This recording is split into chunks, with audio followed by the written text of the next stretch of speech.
Le déficit de consécration. Et c'est le plus grand piège dans lequel tombent les chrétiens et surtout les hommes de Dieu.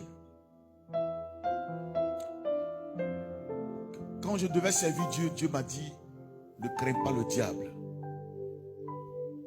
Ne crains pas les hommes. Crains la gloire. Je répète, ne crains pas le diable. Ne crains pas les hommes. Crains la gloire. La gloire a deux choses. Soit elle t'emmène à être plus reconnaissant envers Dieu, mais encore là, fais attention. Soit elle te déconnecte carrément de Dieu. Il dit, ne crains pas le diable. Ne crains pas les hommes. Crains la gloire. Parce que dans la gloire, toutes les voix se font entendre. C'est dans la gloire que on a commencé à chanter David a tué ses 10 000 et que Saül a tué ses 1000. Dans la gloire, tu te loignes plus facilement de Dieu que dans la pauvreté.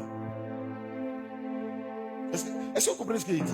Dans la gloire, tu t'éloignes plus facilement de Dieu que dans la pauvreté. Parce que la pauvreté te t'amène à le poursuivre pour être repositionné. La gloire crée en toi une forme d'indépendance pour ne plus avoir besoin de lui. J'ai parlé à quelqu'un ce soir.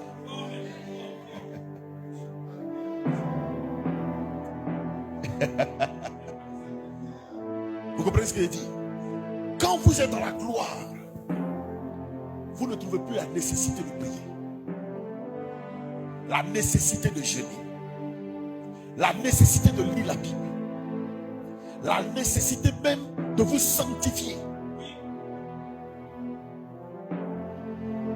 Si vous avez mal pris le virage de la gloire, vous ne trouvez même pas la nécessité de rendre compte à Dieu. Parce que votre expression intérieure est attachée à ce qui est visible. Dans la gloire, vous vous justifiez tous les jours. Et même quand c'est évident devant vous, vous trouvez le moyen de justifier l'évidence. Et de dire, si Dieu n'était pas avec moi, je n'aurais pas atteint tel niveau. Dans la gloire, vous êtes prêts. Le